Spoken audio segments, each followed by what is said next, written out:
My name is Natalie J. I'm 24 years old, and I work part-time at the Riverside Public Library while studying accounting at community college. When I walked into my childhood bedroom after a week at my dad's place and found it completely empty, that wasn't what broke me. When I discovered my college fund had been drained to zero, that wasn't what shattered my world. What destroyed me was the gaming chair, brand new, still wrapped in plastic, sitting exactly where my bed used to be. A 17-year-old boy's luxury, purchased with my dead grandmother's money, occupying the space where I used to cry myself to sleep after she died. They didn't even wait for me to come home before they erased me.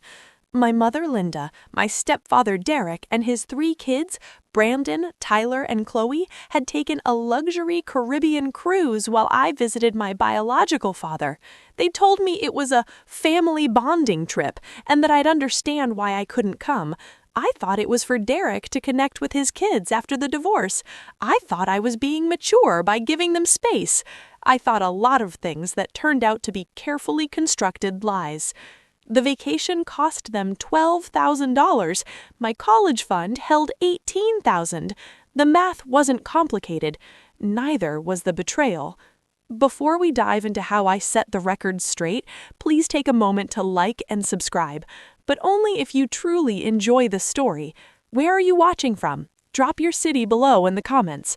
Now, let me take you back to where it all began. My grandmother, Margaret J., died 3 years ago from pancreatic cancer. She was 68, sharp as a knife until the very end, and the only person who ever made me feel like I mattered unconditionally. She taught me how to balance a checkbook when I was 12, how to negotiate at yard sales, how to track every dollar like it was a soldier you were sending into battle. "Money is freedom, Natalie," she'd say, tapping her worn leather budget notebook. "And freedom is the only inheritance that matters." She started my college fund when I was born.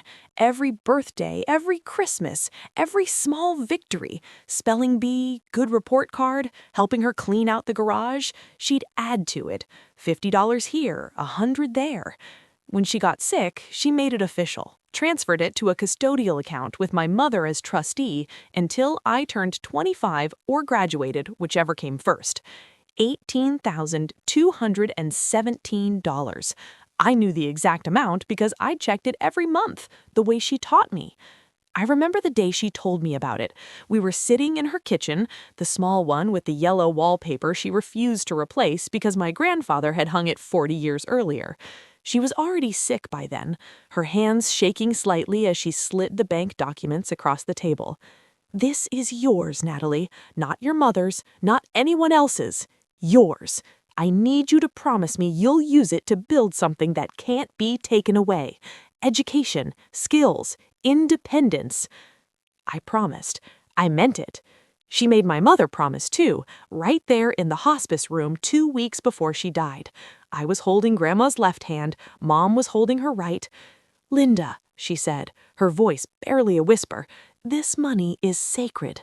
It's Natalie's future. Swear to me you'll protect it the way I protected you." My mother cried. She swore. She kissed Grandma's forehead and said, "I promise, Mom. I'll guard it with my life." I believed her. Why wouldn't I? She was my mother. Derek Morrison entered our lives 18 months after Grandma died. He was a regional sales manager for a medical supply company, recently divorced, father of 3. He seemed nice enough, polite, stable, the kind of man who brought flowers on the second date and remembered to ask about my classes. My mother lit up around him in a way I hadn't seen since my parents' divorce when I was 7. They got married 8 months after they met. I was 22, living at home to save money while attending community college. The wedding was small, tasteful. Brandon was 16, Tyler 14, Chloe 11. They moved into our house, the house my mother had kept after the divorce, the house I grew up in. "It'll be tight," Mom said, "but we'll make it work. Your family, Natalie, all of you. This is our fresh start." The first sign came 3 months after the wedding. I was at the kitchen table working on a financial accounting assignment when Derek walked in, poured himself coffee, and sat down across from me. You know, he said, voice casual, Brandon's really struggling with his room situation. Sharing with Tyler at his age, it's tough on a teenage boy. He needs his own space. I looked up from my textbook. I thought they were figuring that out. Didn't you say something about finishing the basement? Yeah, but that's expensive and time-consuming. He took a sip of coffee. I was thinking, you're almost done with school, right? You'll probably want your own place soon anyway. Might be time to start planning for that transition. The words felt strange, not quite a request, not quite a threat, just a suggestion that carried weight I couldn't quite name. I still have 2 years left, and I'm saving money by being here. It's helping me avoid student loans.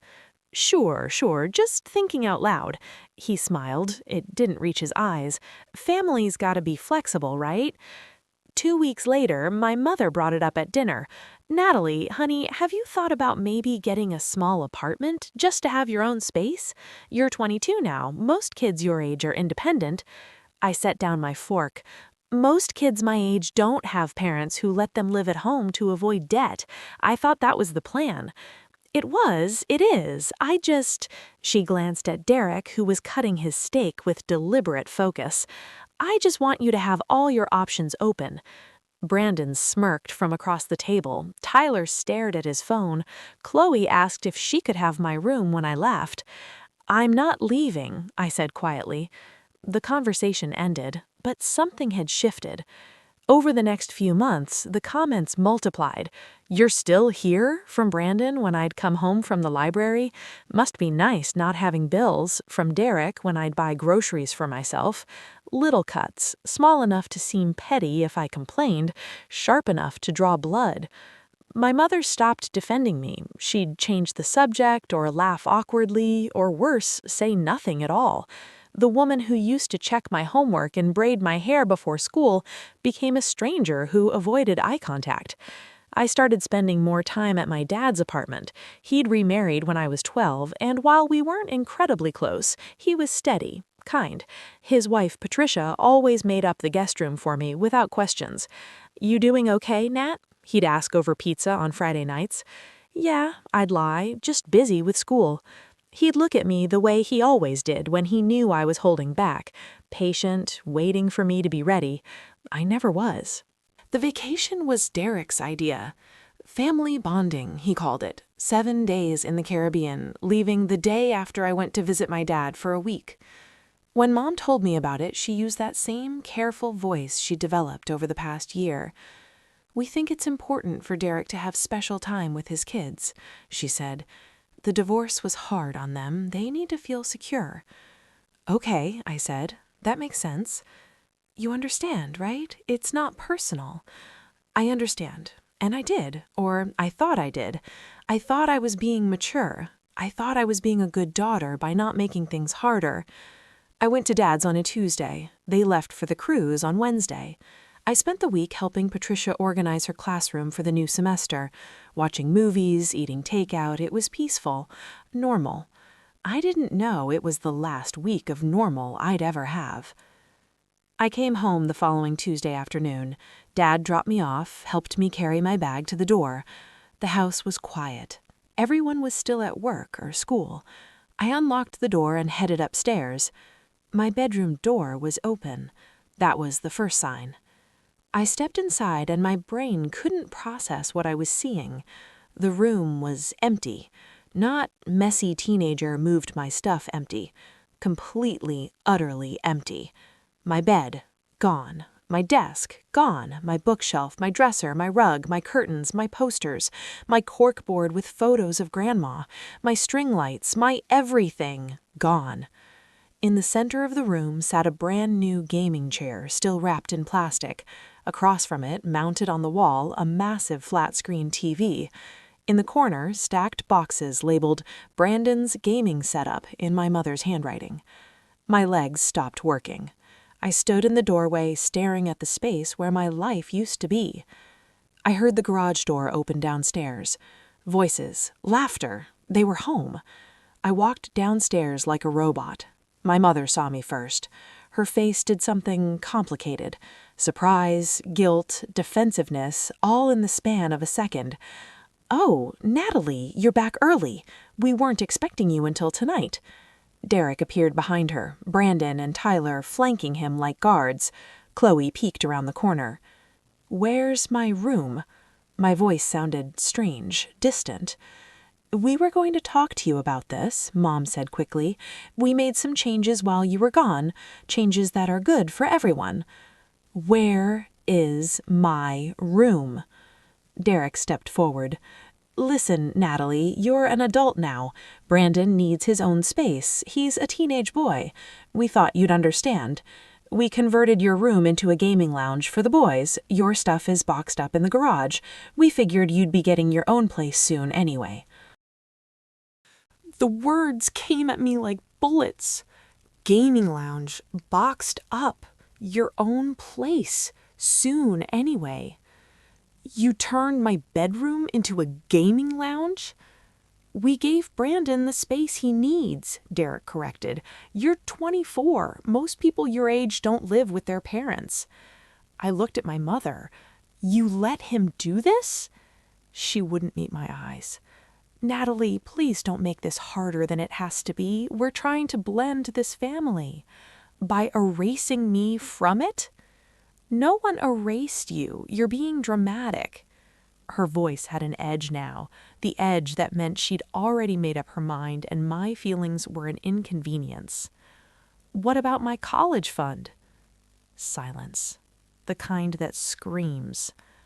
"Mom, what about my college fund?" She looked at Derek. He looked at the floor. "We needed to make some adjustments," Mom said finally. "The cruise was expensive, and the gaming equipment, and we had some unexpected expenses." "How much?" "Natalie, how much?" Derek spoke up. "All of it, but we're going to—" I didn't hear the rest. The room was spinning. $18,000, my grandmother's dying wish, my future, my freedom, gone. Spent on a vacation I wasn't invited to and gaming equipment for a teenage boy who called me a freeloader. Brandon was grinning. Actually grinning. I walked out. I got in my car, the 12-year-old Honda Civic I'd bought myself with library paychecks, and I drove. I didn't know where I was going. I just drove until I couldn't see through my tears anymore, and then I pulled into a parking lot and called my dad. "They took everything," I said when he answered. "Dad, they took everything." I'm going to pause here for a second. If this story is resonating with you at all, or if you've ever felt the pain of being misunderstood by the people who are supposed to love you most, please take a moment to like this video and subscribe.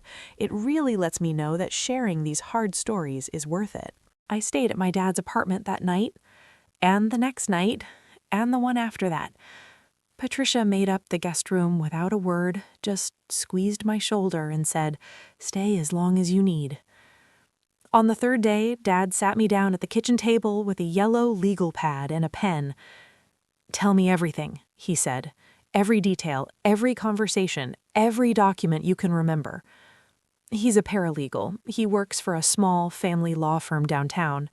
I watched him take notes in his precise handwriting, asking questions I didn't even think mattered. What exact words did Derek use? When did they take the money? Was my name on any of the paperwork? Did I have text messages, emails? "The account was custodial," I said. "Grandma made Mom the trustee until I turned 25 or graduated. She wasn't supposed to touch it except for my education or emergencies." Dad's jaw tightened. "A cruise to the Caribbean isn't an emergency. Gaming equipment isn't education. Can we do anything?" He looked at me for a long moment. "Legally, maybe. It depends on how the theft is documented, what proof we have. But Nat, this isn't just about the money, is it?" I started crying again, ugly, heaving sobs I'd been holding in for 3 days. She chose him. She chose all of them over me, her own daughter. "I know, sweetheart, I know." That weekend, I went back to the house with Dad to get my things. Mom and Derek were both there, sitting in the living room like they'd been waiting. Natalie, we need to talk about this rationally, Mom started. I'm here for my belongings, that's all. You can't just run away. I'm not running away, I'm leaving. There's a difference. Derek stood up. You're being incredibly selfish. We're trying to build a family here. You built a family, just not one that includes me. My stuff was in trash bags in the garage. Actual trash bags. My clothes, my books, my photos of Grandma, my childhood stuffed animals. Everything crammed into black garbage bags like I was something to be disposed of. Jad and I loaded them into his truck in silence. Brandon watched from the doorway with that same smirk. Tyler recorded it on his phone. Chloe asked if she could have my old desk chair. My mother stood on the porch, arms crossed. You're really going to do this? Throw away our relationship over furniture? I stopped halfway to the truck, a trash bag full of my grandmother's quilts in my arms. You threw away our relationship the second you spent her money on a vacation without me. I'm just accepting what you already decided. I didn't look back. The next week was a blur of small humiliations. I couldn't afford my own place, so I slept on Dad's couch. I kept going to classes, kept working at the library, kept pretending everything was fine. My friends noticed. You seem off, my study group partner said. I told her I was just stressed about midterms. I checked my bank account obsessively. The custodial fund showed zero balance. Transfer date, the day before they left for the cruise. I took screenshots. I saved them in a folder labeled Evidence. Because here's what my mother and Derek didn't know. Grandma didn't just teach me how to track money. She taught me how to document everything. Every dollar, every decision, every conversation that mattered. I'd been keeping meticulous records since I was 16. Budgets, expense logs, even a private journal where I tracked family dynamics, conversations, shifts in behavior. It was a habit that seemed neurotic to most people. To me, it was survival. I started going through old text messages. I found the conversation where Mom told me about the family bonding trip. I found the message where Derek called me dead weight we're carrying. I found the group chat between Mom, Derek, and his ex-wife, where they discussed transitioning Natalie out of the house to make room for the real family. I took screenshots of everything. I backed them up in 3 places. Then I called the bank. I explained the situation: custodial account, unauthorized withdrawal, deceased grantor. The representative was sympathetic but firm. You'd need to file a formal complaint and possibly pursue legal action. These cases are complicated. What if I had proof the money was stolen? Then you'd have a much stronger case. I met with Dad's boss, an attorney named Caroline Reeves, who specialized in family law and estate disputes. She was 50-something, sharp-eyed, the kind of woman who missed nothing. I showed her everything: the account statements, the text messages, the terms of Grandma's will, the timeline. She leaned back in her chair. This is theft, clear cut. Your mother violated your fiduciary duty as trustee. The fact that she used the funds for personal expenses, a vacation, luxury items, makes it even more egregious. Can I get it back? You can sue for restitution. You can also file a police report for embezzlement, though that's trickier with family. But Natalie, before we go down this road, you need to understand what it'll cost. Not just money, relationships, family gatherings. Your mother may never forgive you. I thought about the trash bags, the gaming chair, Brandon's smirk. She took my future, I said quietly. What relationship is left to save? Caroline nodded. Then let's get started. The legal process took 3 weeks to set up. Caroline worked fast. We filed a civil suit against my mother for breach of fiduciary duty, misappropriation of funds, and conversion. We included the bank statements, the text messages, the timeline, everything. The suit demanded full restitution of the $18,000 plus interest and legal fees. But that wasn't enough. Not for me. You see, my grandmother's memorial dinner was coming up. Every year on the anniversary of her death, our extended family gathered at her favorite restaurant. Aunts, uncles, cousins, family friends. 47 people who loved her. 47 people who thought my mother was the devoted daughter who'd cared for Grandma until the end. They didn't know the truth. They were about to. I spent 2 weeks building what I called the evidence drive, a Google Drive folder meticulously organized. Folder 1, The Promise. Photos of Grandma's will highlighting the college fund provision, her handwritten notes about the fund's purpose, the hospital video from her final week where she made Mom promise. Folder 2, The Theft. Bank statements showing the fund's growth over 18 years, the withdrawal authorization dated the day before the cruise, credit card receipts from the cruise and gaming equipment purchases, a spreadsheet I created showing exactly how Grandma's money was spent. Folder 3, The Deception. Screenshots of text messages, dead weight we're carrying, the group chat about transitioning Natalie out, photos of my belongings in trash bags, photos of the gaming lounge that replaced my bedroom. Folder 4, The Pattern. My private journal entries documenting the slow erosion of my place in the family. Voice recordings I'd made, legally, in single-party consent state, of conversations about removing me from the house. A timeline showing the calculated nature of the betrayal. Folder 5, The Statement. A 12-page document titled, A Breakdown of Betrayal, How My Mother Sold My Future for a Gaming Room. Written in calm, methodical prose.